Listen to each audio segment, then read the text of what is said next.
నమస్కారం, NS news కి స్వాగతం. నా పేరు ఉషా. ముందుగా ముఖ్యాంశాలు. జగిత్యాల జిల్లా ఇబ్రహీంపట్నం మండల పరిధిలోని పలు గ్రామాలలో శుక్రవారం నాడు కళ్యాణ లక్ష్మి పథకం కింద లబ్ధిదారులకు చెక్కుల పంపిణీ జరిగింది.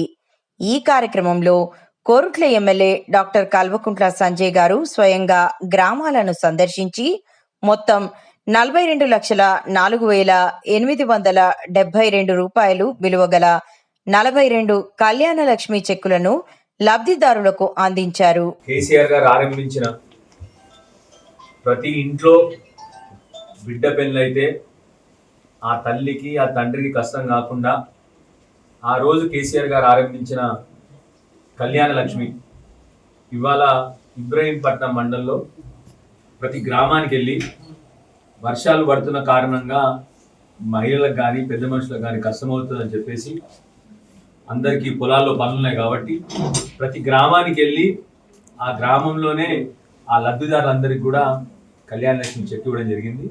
అందరూ కూడా కేసీఆర్ గారు ఆరంభించిన ఆ కళ్యాణ లక్ష్మి వల్ల మేనే మామలాగా మా బిడ్డలను దీవిస్తా ఉన్నాడు.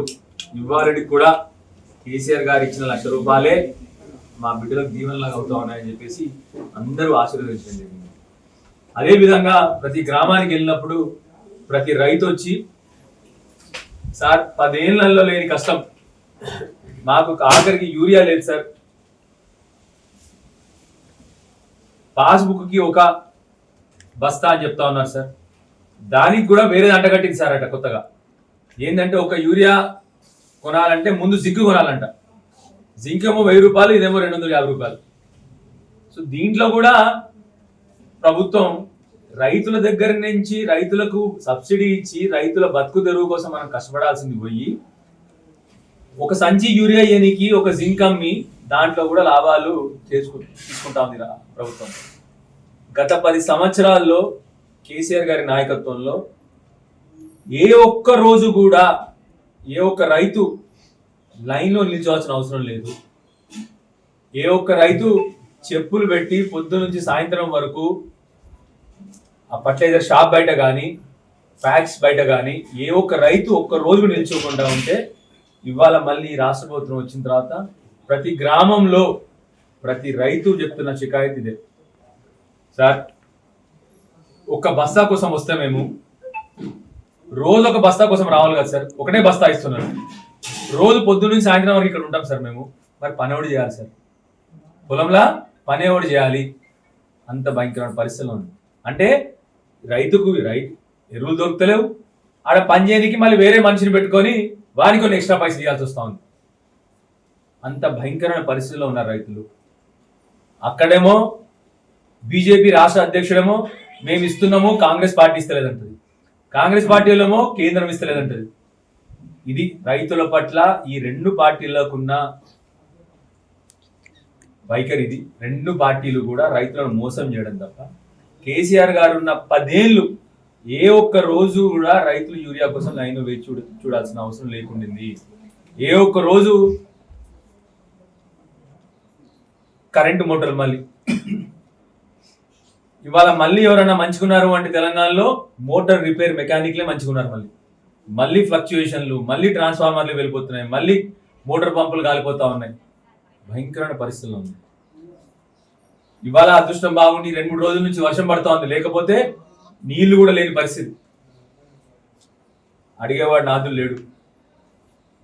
100% ప్రజల మీద తిరగబడే టైం వస్తూ ఉంది. దయచేసి ఇప్పటికన్నా మేల్కొని రైతుల కష్టాలు అర్థం చేసుకొని రైతులకు చేయాల్సిన పనులన్నీ కూడా ఇప్పుడన్నా మీరు తెలివి తెచ్చుకొని కేసీఆర్ గారు వచ్చే సీజన్కి 3 నెలల ముందే కావాల్సిన ఫర్టిలైజర్లు అన్నీ కూడా తెచ్చి ఆ రోజు గోడౌన్లన్నీ నింపి పెట్టుకున్నారు కేసీఆర్ గారు. మీరున్న కాలంలో 4 లక్షల స్క్వేర్ ఫీట్ల గోడౌన్లు ఉంటే కేసీఆర్ గారు వచ్చిన తర్వాత 24 లక్షల స్క్వేర్ ఫీట్ గోడౌన్లు చేసి దాంట్లో స్టాక్ కూడా పెట్టుకోవడం చేశారు కేసీఆర్. అది ఒక రైతు పట్ల కేసీఆర్ గారికి ఉన్న ప్రేమ, అది ఒక రైతు పట్ల కేసీఆర్ గారికి ఉన్న బాధ్యత. నీళ్లు తీసుకొచ్చినారు, కరెంటు తీసుకొచ్చినారు, ఎరువులు తీసుకొచ్చినారు, కళ్ళాల దగ్గర వచ్చి వడ్లు కొనుక్కోవడం మొదలు పెట్టినారు, రైతు బీమా పెట్టినారు. అన్నీ కూడా కేసీఆర్ గారు చేసింది కూడా కేసీఆర్ గారు మీకు అన్ని చేసి పెట్టింది కూడా చేయలేని పరిస్థితుల్లో ఈ ప్రభుత్వం ఉంది. దయచేసి ఇప్పుడన్నా వచ్చే సీజన్ కానీ రెడీగా ఉండమని చెప్పి ప్రభుత్వాన్ని కోరుతా ఉన్నాను. అదేవిధంగా చాలామంది మహిళలు పోయిన ఊరూరు పోతా ఉన్నప్పుడు చాలామంది మహిళలు సార్ మా 4,000 పెన్షన్ ఎక్కడ, సార్ మీరు ఇస్తా అన్న తులం బంగారం ఎక్కడ అని కూడా అడుగుతా ఉన్నారు. సో నేను దాని గురించి ఎక్కువ పోదలుచుకోలేదు. ఇప్పుడు మాకు కావాల్సింది ఏంటంటే వెంటనే మా రైతులకు సంబంధించిన ఫర్టిలైజర్లు వెంటనే సప్లై చేయాలని చెప్పి మళ్ళొకసారి ప్రభుత్వాన్ని కోరుతా ఉన్నాను. దయచేసి పాస్బుక్ మీద ఒకటంటే ఒకరికి 4 ఎకరాలు ఉంటుంది, ఒక 6 ఎకరాలు ఉంటుంది, ఒక 8 ఎకరాలు ఉంటుంది. ఎకరాలు బట్టి ఇవ్వండి, కానీ అది కూడా ఏదైనా కూడా రైతుకు అవసరం ఉన్నది. అసలు ఒక రేషన్ చేయడం ఏంటంటే కేసీఆర్ గారు 10 ఏళ్ళు లేని కష్టం ఇవాళ ఎందుకు వస్తా ఉంది? దయచేసి ఇప్పుడన్నా కూడా రైతుల కష్టాన్ని వెంటనే వాళ్ళు కష్టపడకుండా వాళ్ళకి సంబంధిత ఒక్కొక్కరికి ఎకరం చొప్పున ఎంత ఇస్తారో అలా ఇవ్వండి తప్ప పాస్బుక్కి ఒక సంచి అంటే వాళ్ళకి ఎవ్వరికి కూడా సరిపోవట్లేదు. రోజు ఒక సంచి కోసం లైన్లో నిల్చుంటే వాళ్ళకి 10 సంచులు వచ్చేసరికి 10 రోజులకి వేరే వాడికి మళ్ళీ పని పెట్టుకొని చేసుకునే పరిస్థితి వస్తుంది వేరే వాడికి. దయచేసి ఇప్పటికన్నా కూడా వెంటనే సంబంధిత అధికారులని ఆదేశించేసి వెంటనే వ్యవసాయ శాఖ మంత్రి గారిని మళ్ళొకసారి రిక్వెస్ట్ చేస్తున్నాను, వెంటనే మా కాన్స్టిట్యున్సీలో ఎరువులు తొందరగా అరేంజ్ చేయమని కోరుతున్నాను. జై తెలంగాణ.